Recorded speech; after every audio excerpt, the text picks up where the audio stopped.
오늘 함께 볼 말씀은 마태복음 24장 1절에서 14절의 말씀입니다. 다 찾은 줄로 믿고 제가 봉독해 드리도록 하겠습니다. 예수께서 성전에서 나와서 가실 때에 제자들이 성전 건물들을 가리켜 보이려고 나아오니 대답하여 이르시되 너희가 이 모든 것을 보지 못하느냐? 내가 진실로 너희에게 이르노니 돌 하나도 돌 위에 남지 않고 다 무너뜨려지리라. 예수께서 감람산 위에 앉으셨을 때에 제자들이 조용히 와서 이르되 우리에게 이르소서 어느 때에 이런 일이 있겠사오며 또 주의 임하심과 세상 끝에는 무슨 징조가 있사오리까?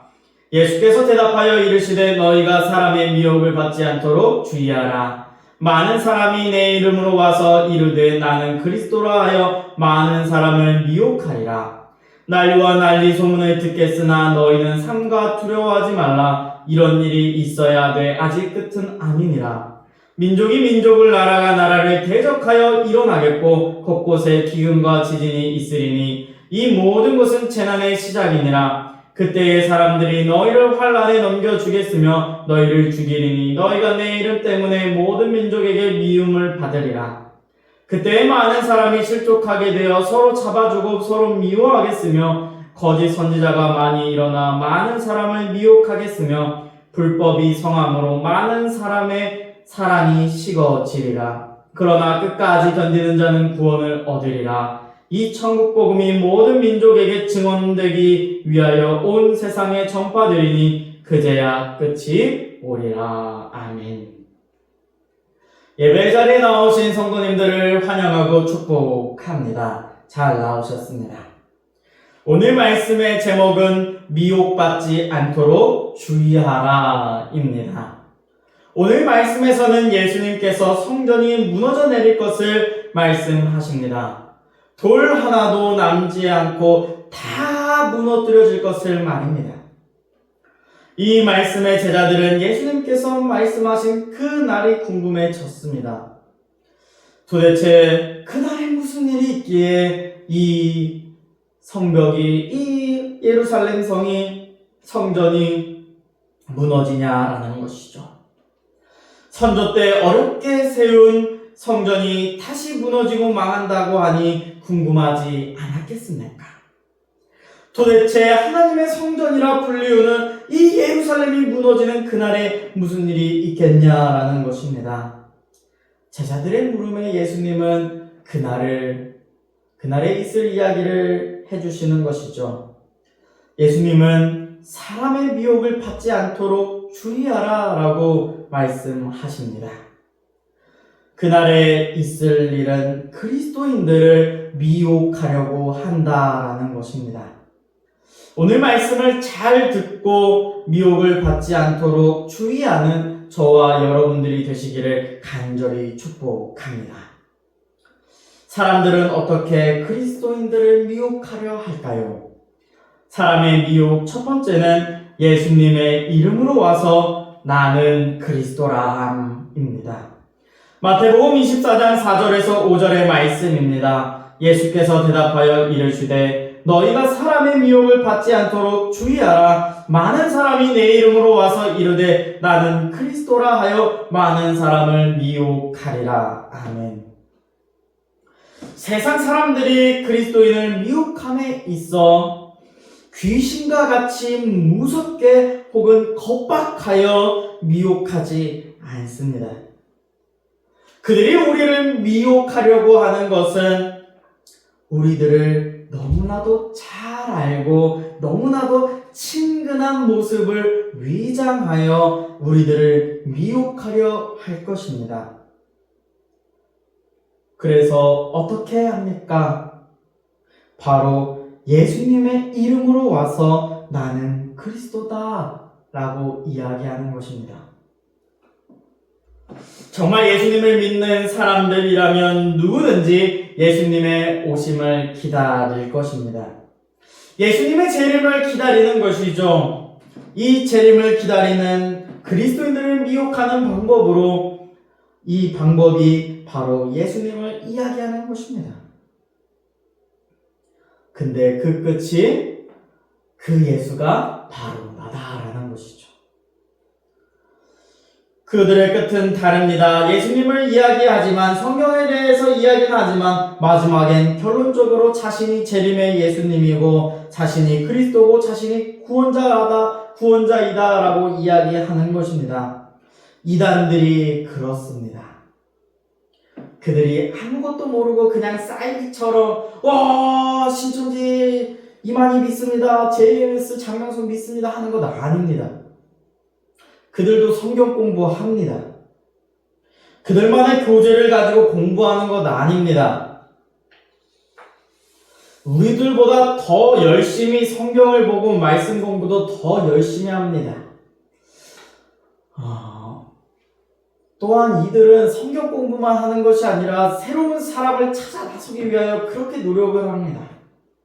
간판대도 세워놓고 또 이렇게 335 돌아다니면서 전도도 합니다. 각가지 방법들로 그들은 그들에게 포석을 하려고 그렇게 다닙니다. 그들이 성경을 이야기하면 성경을 아주 달달달 외울 정도로 있을 정도라고 합니다. 대부분 이단에 있다가 나오신 분들의 이야기를 들어보면 성경 공부를 하다가 정신 차리고 보니 자신이 이단에 있었는지도 몰랐다라고 이야기합니다. 처음에는 이 사실을 모를 정도로 정말 깨끗한 척합니다. 그러나 정말 깨닫고 보니 교주가 재림 예수가 되어 있고 자신에게 잘 보여야 구원자로서 대해줘야 이러한 것을 명령한다고 합니다. 유명하지 않습니까? 재산도 다 가져와라, 몸도 자기에게 다 바쳐라 등등 모든 것을 이야기합니다. 구원파, 신천지, JMS 그 외에 다른 이단들도 다 마찬가지입니다. 결국에는 자신들이 그리스도다라거나 자신이 성령이다라고 하는 다 모두가 교주들이 다 그런 식이 됩니다. 모두가 그리스도인들을 미혹하는 적그리스도입니다. 제가 군대에 있을 때 한번 이런 사람을 만난 적이 있었습니다. 그린 캠프에 제가 분대장으로 가게 되었습니다. 그곳에서 이제 어떤 한 재소자를 만나게 되었습니다. 그들도 군인이죠. 군인들을 만나게 되었습니다. 그런데 그 사람과 이야기하다 보니 그 사람이 신천지에 빠져 있던 것이었습니다. 그래서 저는 사실 궁금해졌습니다. 이 사람이 어떻게 했길래 무슨 말을 듣고 도대체 신천지에 빠지게 되었는가 궁금했습니다. 그래서 그 군인 아저씨에게 물어봤습니다. 어쩌다가 신천지를 알게 되었습니까? 라고 물어봤더니 그분이 이야기해 주는 게 자신은 성경 공부하면서 신천지를 알게 되었다라고 하더군요. 그래서 얘기해 주던 게 일제시대 때였습니다. 그들이 말하기를 일제시대 때 감리교와 장로교가 다 신사숭배를 했기 때문에 예수님이 이 교회들에게 떠나갔다라고 이야기하더랍니다. 그래서 이제 남은 것이 이제 이만희에게 그 모든 권한이 넘어갔다라고 이야기하더군요. 또한 이스라엘과 우리나라를 비교하며 우리가 남북으로 갈라져 있지 않냐 하면서 이 모습이 지금 우리 이 성경에 나오는 모습과 우리나라가 똑같다 하면서 그런 식으로 짜맞추기 식으로 이야기를 합니다. 더 진짜같이 더 가짜가 더 진짜같이 보이려고 이렇게 술수를 쓰는 것이죠. 그 뒤로는 그 친구가 이단에서 벗어나는지는 사실 잘 모르겠습니다. 그때 당시 예수님에 대해서 더욱더 잘 알려줬어야 되는데 그러지 못했던 것이 기억이 납니다. 사랑하는 성도 여러분, 이렇게 말씀드리는 이유는 마지막 때가 가까울수록 정상적인 신앙생활을 하라는 말씀입니다. 내가 속한 교회를 떠나지 마십시오. 다른 곳 가서 성경을 배운다거나 기도하고 와야겠다라든지 그러지 마십시오. 왜 다른 곳 가서 성경을 배워야 하고 기도를 배워야 합니까? 성경을 먼저 읽고 궁금한 것이 생기면 목사님에게 물어보십시오. 목사님은 그러라고 있는 것입니다. 우리가 말씀을 읽고 잘 모르겠는 것이 있을 때 여쭤볼 수 있는 것이 목사님입니다. 그렇기 위하여 대학원까지 나아가면서 또 박사 학위까지 받아가면서 성경을 공부하는 이유입니다. 많이들 물어보십시오. 왜 다른 곳에서 기웃거리고 있습니까? 기도도 마찬가지입니다. 내 교회가 있는데 왜 다른 교회에 가서 혹은 다른 기도처에 가서 왜 기도처를 다시 세우려고 합니까? 꼭 그런데 가셨던 분들의 말씀이 이제 나도 신학을 해야겠다. 나도 목회자가 되라고 그런 말씀을 주셨다라고 이야기를 합니다. 실제가 아니라고 생각하십니까? 우리 모든 교회의 실상들입니다. 내게 주신 교회가 우리의 기도하는 하나님의 집이라는 사실을 잊어버리면 안 됩니다. 내가 있는 곳에 기도의 불을 끄지 말아야 됩니다. 또한 만약 목사님이나 누군가가 자신이 그리스도인이다, 메시아다, 구원자다 라고 한다면 얼른 그 교회에서 나오셔야 합니다. 정상적이지 않은 교회입니다. 이사야 9장 15절에서 16절의 말씀은 이렇게 말씀합니다. 그 머리는 곧 장로와 존귀한 자요 그 꼬리는 곧 거짓말을 가르치는 선지자라. 백성을 인도하는 자가 그들을 미혹하니 인도를 받는 자들이 멸망을 당하는도다. 아멘. 신천지를 보십시오. 10만 명이 넘는 학생들을 길러냈다고 자랑합니다. 유튜브도 엄청나게 크게 있습니다. 그들이 대단한 것처럼 이야기합니다. 왜 사람들이 이곳에 모이겠느냐고, 진짜 말씀이 있기 때문에 이곳에 모인다고 이야기합니다. 어떻게 그렇게 잘 아냐고 물으신다면은 저희 교회, 소란교회, 이 자그마한 교회지만 매달 편지를 합니다. 아유, 목사님 고생하십니다. 목회하기 힘드시죠? 그런데 진짜 복음은 신천지에 있습니다 하면서 돌아오셔야 합니다 라고 편지를 저에게 빽빽히 2장에서 보냅니다. 돌아가긴 어딜 돌아갑니까? 그들과 같이 멸망당할 일이 있습니까? 우리가 반드시 알아야 될 것은, 붙잡아야 될 것은 진리는 오직 예수 그리스도뿐입니다. 우리의 기준은 성경, 하나님의 말씀입니다. 이동수도 아니고 어떤 대단한 스타 목사님도 아니고 모든 것이 기준은 하나님의 말씀, 성경이어야 합니다. 그리고 우리의 믿음의 대상은 오직 예수 그리스도입니다. 우리가 이것을 붙잡지 못한다면 이런 이단들에게, 거짓을 가르치는 선지자들에게 미혹을 당하는 것입니다. 그리하여 성경을 계속해서 많이 보라는 이유가 그것입니다. 성경을 많이 알지 못하고 자신의 얕은 지식만 가지고 있다면 그들에게 당하고 마는 것입니다. 마지막 때일수록 정신을 더욱더 똑바로 차려야 됩니다. 저는 그들에게 이야기해주고 싶은 것이 있습니다. 왜냐고 물으셨죠? 왜 사람들이 왜 신천지에 모이냐고 물으셨죠? 그분들에게 말씀하고 싶습니다. 말세이니 마지막 때이니 많이 미혹을 당하겠죠. 많은 사람들이 미혹을 받는다고 성경에서 말씀하고 있습니다. 그래서 미혹을 받고 있겠죠. 그러나 하나님의 말씀 가운데 있는 사람은 흔들리지 않습니다. 정상적인 교회 생활을 하고 있고 신앙생활을 하고 있는 분은 전혀 흔들리지 않습니다. 하나님의 말씀 성경을 기준으로 하여 정상적인 신앙생활을 하는 여러분들이 되시기를 간절히 축복합니다. 이렇게 이단들은, 또한 적그리스도들은 계속해서 자신의 편으로, 같은 편으로 만들려고 미혹할 것입니다. 어떻게 해서든 미혹하려고 할 것입니다. 논쟁을 벌일 때도 있을 테고요.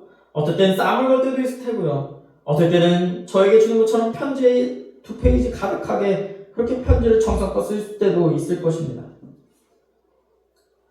그런데 그들에게 흔들리지 않는 저와 여러분이 되시기를 간절히 축복합니다.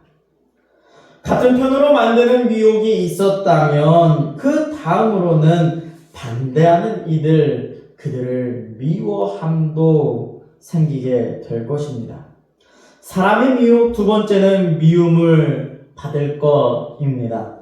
마태복음 24장 9절에서 12절의 말씀입니다. 그때에 사람들이 너희를 환난에 넘겨주겠으며 너희를 죽이리니 너희가 내 이름 때문에 모든 민족에게 미움을 받으리라.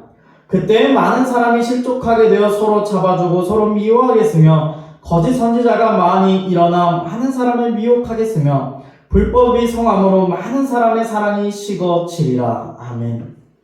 그리스도인이 미혹에 넘어가지 않았다면 다음으로 하는 것은 미워함입니다. 미워하는 것으로 넘어가게 되는 것이죠. 자신들과는 적대적인 관계로 이해관계가 생기게 됩니다. 그들을 환난에 넘겨주며 죽으려 할 것입니다. 예전에 듣기로는 이단을 이렇게 파헤치는 사역을 하시는 목사님의 아버지가 테러를 당하셨다라는 말도 들어봤었습니다. 그들에게 있어서는 예수는 자신들에게 거슬리는 것이고 죄 있는 사람으로 만들기 때문입니다. 그리고 자신들의 끝이 잘못됐다는 것도 마음속으로는 알고 있는 것이죠. 죄인이 되기 싫은 그들은 예수님을 미워하는 것입니다. 그래서 예수님을 믿는 그리스도인들을 미워하기 시작하는 것이죠. 우리의 믿음의 조상들도 그러했습니다. 예수님을 믿음으로 인하여 박해를 받아왔습니다. 우리나라도 수많은 박해가 있었고 일본에서도 박해가 있었습니다. 현재는 안 그럽니까? 현재까지도 북한, 나이지리아, 파키스탄, 인도 등 50개국이 넘는 곳에서 예수님을 믿는 자들을 박해하고 교회를 무너뜨리며 예수님을 믿는 사람들을 잔인하게 죽이고 있습니다. 이들의 뜻은 한 가지입니다. 박해받고 싶지 않으면 예수를 포기하라 라는 것이죠. 배려하면 모든 것이 행복하고 아무런 문제가 되지 않는 것처럼 보입니다. 그러나 우리에게 있어서는 예수님을 믿는 믿음을 포기하는 것, 그것은 실제로는 영생을 잃어버리는 것입니다. 일본 기독교 박해를 다룬 영화 사일런스, 침묵이라는 영화가 있습니다. 이 영화의 시대적 배경을 보면 도요토미 히데요시의 시대가 이제 끝나고 에도마쿠로 넘어오게 됩니다. 에도마쿠의 시대는 무엇이 중요합니까? 군주가 중요합니다. 군주가 가장 중요한데 이 기독교라는 것이 나라의 왕은 예수 그리스도다. 이 세상의 왕은 예수 그리스도다 라고 이야기합니다. 그래서 이 배경에서 따와서 이제 기독교는 그들에게 있어서는 일본의 에도마쿠 시대에는 이제 기독교는 거슬리는 존재가 됩니다. 그래서 이 기독교를 탄압하게 되는 것이죠. 지금의 북한이 기독교를 탄압하는 이유도 그것입니다. 김정은과 김정일과 김일성이 최고 권위자가 되어야 되는데 하나님이, 예수님이, 성령님이 최고라고 하니, 그들이 진정한 왕이라고 하니, 다스리는 구원자라고 하니 그들에게 있어서는 체제를 무너뜨리는 것이죠. 에도마쿠 시대 때도 그랬습니다. 그래서 이때에 기독교를 탄압하기 시작합니다. 서로가 서로를 밀고 하게 되고 그 밀고 한 사람에게는 얼마의 돈을 주겠다 하고 이런 식으로 반복되는 것이죠. 이때 한 신부가 등장하게 됩니다. 그 신부가 이제 주인공으로서 영화 내내 배교를 할까 말까를 고민하게 되는 것이죠. 그 문제를 다루고 있습니다. 그런데 이 모습을 보면 그 마음도 이해는 되긴 합니다. 세상은 예수님을 부인하면 모두가 잘 살 수 있을 거라고 이야기합니다.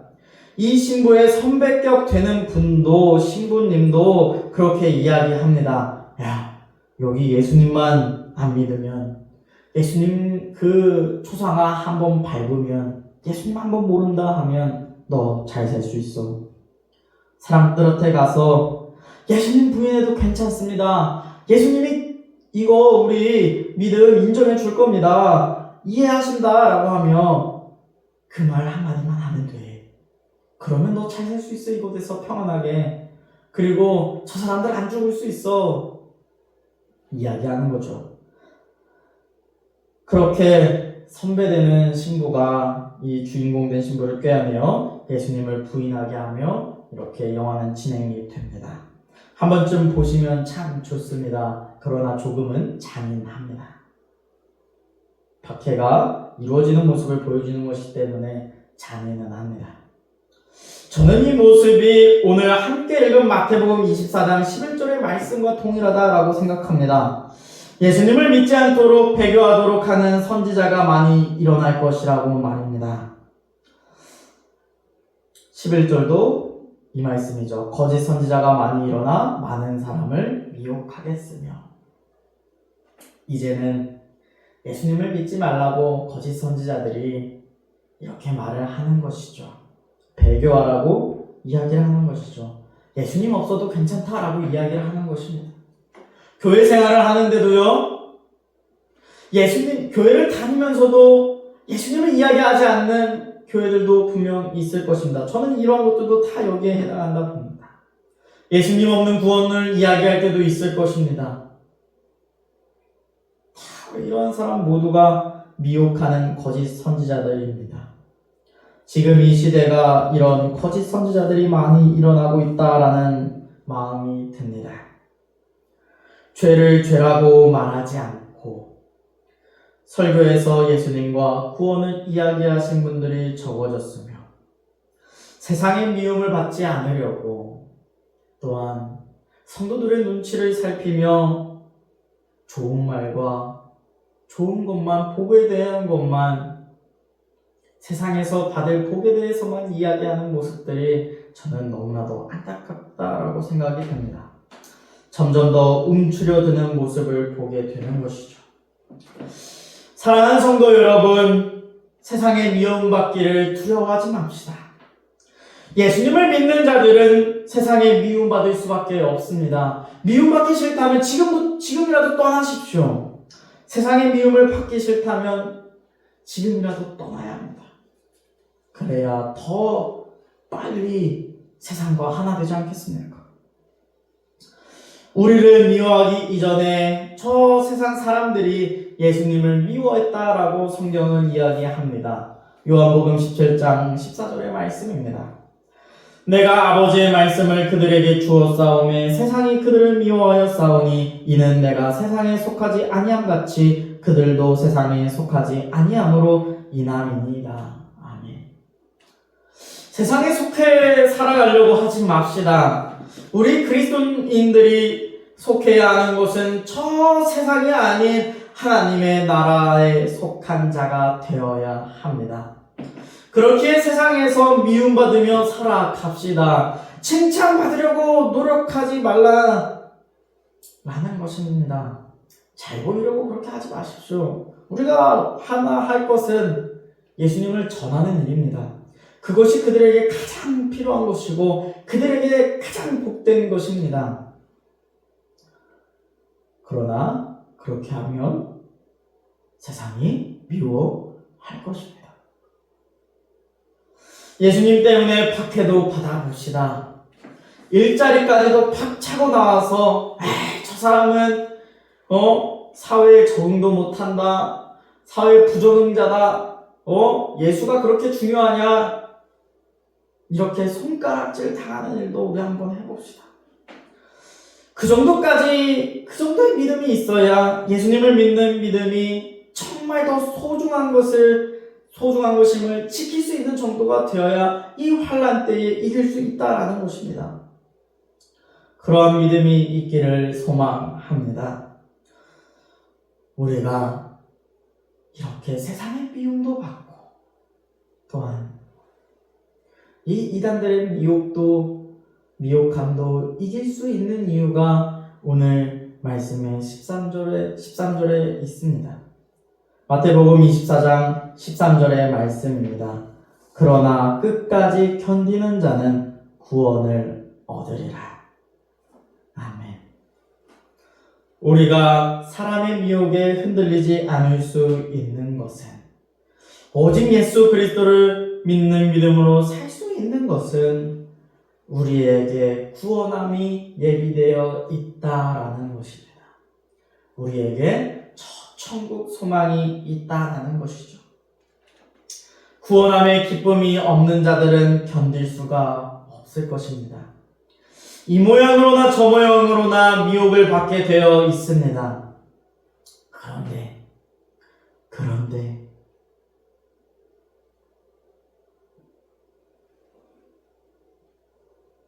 예수 그리스도의 십자가의 은혜를 아는 사람은 절대로 흔들 일이 없다라는 것입니다. 왜 그렇습니까? 예수님만이 진리임을 알고 있기 때문입니다.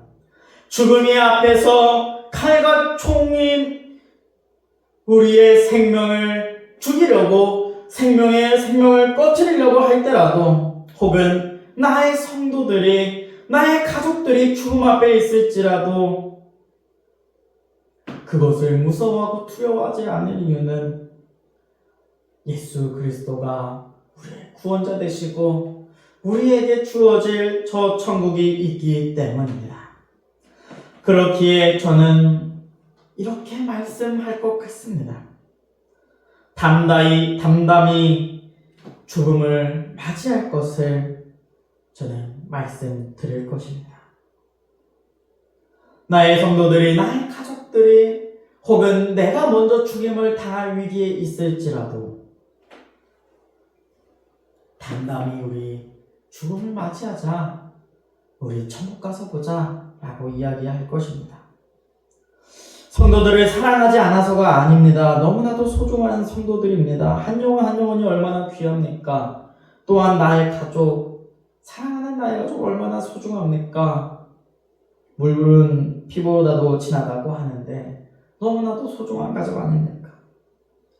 그들의 목숨이 소중하지 않아서가 아닙니다. 그러면 무엇이 소중하냐? 예수님을 믿는 믿음이 더 값지고 구원을 받는 것이 그 무엇과도 바꿀 수 없는 것이기에 담담히 우리 죽음을 맞이해도 우리 천국 가서 다시 만나자 이야기할 수 있는 것입니다. 담임 전도사가 되기 전인 작년 1월쯤 일본의 기독교 역사 탐방을 다녀오며 그 박해 현장을 저는 돌아보았습니다. 나고야 쪽을 이렇게 돌아보았죠.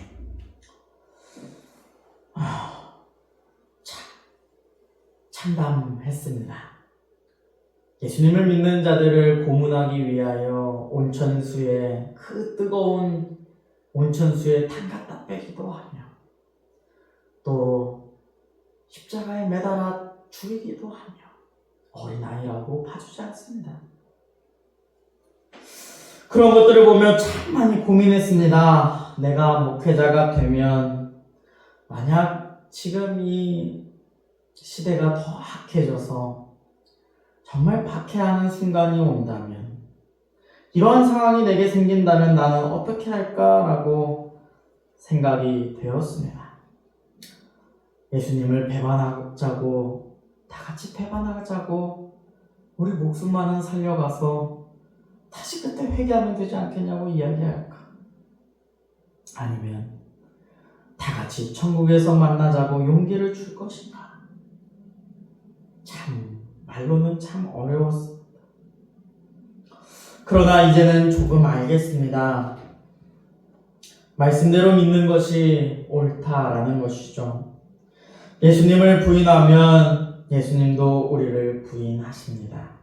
그때는, 우리가 부인했을 때는, 그때는 이제 우리도 구원과는 상관이 없는 사람이 됩니다. 그러나 박해를, 우리가 몸소 박해 현장으로 들어가자라는 이야기가 아닙니다. 박해를 피할 수 있는 때는 피하고, 정말 결단해야 될 때는 죽음을 각오하더라도 예수님을 끝까지 붙잡는 믿음을 우리 가졌으면 좋겠다라는 것입니다. 그런 자들에게 오늘 성경은 분명히 말씀해 주십니다. 끝까지 견디는 자는 구원을 얻으리라. 미혹되지 마십시오. 세상에도 미혹되지 마시고요. 세상이 미워한다고 해서 그들과 친해지기 위하여, 그들의 환심을 사기 위하여 그들과 같아지려 하지 마십시오.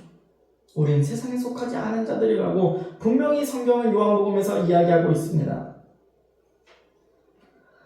분명히 어려움이 있을 것입니다. 세상은 점점 더 악해질 것입니다.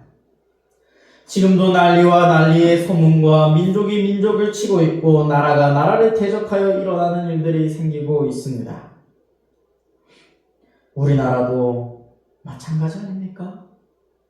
우리나라 안에서도 서로가 싸우고 있지 않습니까? 서로의 이념의 갈등으로 대적해서 서로가 싸우고 일어나고 있습니다.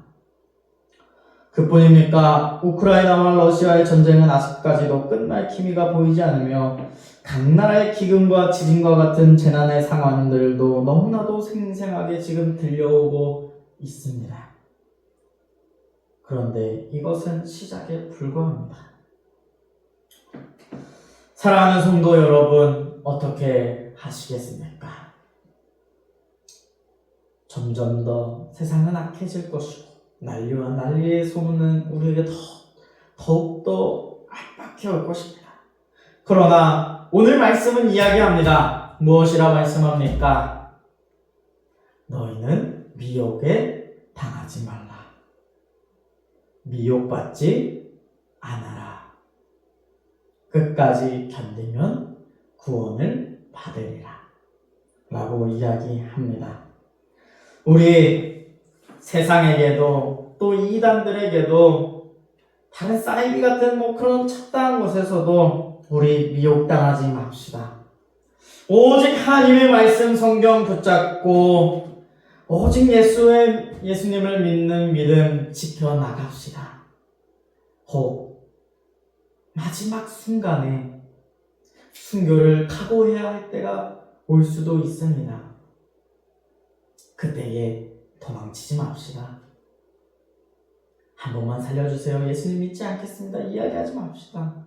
담대히 그들에게 예수님을 전하고 하나님 나라에서 만납시다. 늘 믿음을 지켜나가는 우리 소랑교회 성도님들과 또한 이 말씀을 듣는 모든 이들의 각 교회에 이러한 담대한 믿음이 많이 있기를, 믿음의 성도들이 많이 자라나기를 간절히 축복합니다. 기도하겠습니다.